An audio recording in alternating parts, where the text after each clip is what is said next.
We've gotten quite a few different variations of a same question. How do you simplify stock and investment trading? Well, I'm going to break it down for you today in a few simple steps. Number one, you have to have a plan from the beginning. You should write that plan down and you should know what your plan is. Am I buying stocks? How many stocks am I going to buy? What is my buy criteria? What is my sell criteria? And you can just kind of write it down, but you want to be able to have a firm grasp in your mind of what your plan is, because you are going to be the one that holds yourself accountable or doesn't. Number two, make sure that you always keep money in cash and make sure that part of your money is invested very conservatively. When you're doing your trading, which involves a lot of speculation, it's going to be for money that the relative significance of your portfolio is not going to kill you if it goes against you, and if it's positive, it's also going to be able to make a difference on your bottom line.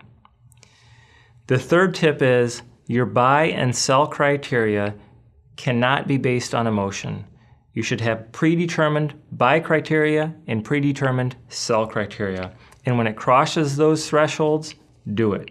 Follow your rules and see what happens. If you need to trade on paper first, do that.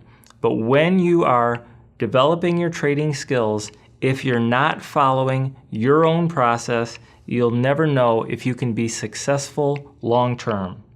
Be careful how much you put at stake to make sure that you're gradually working yourself into being a good trader.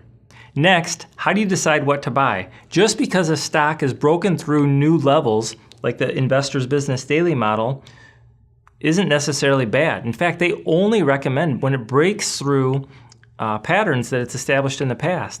And then other types of investing, you're waiting for it to be undervalued. You're waiting for it to be at a price that has a high potential for gain.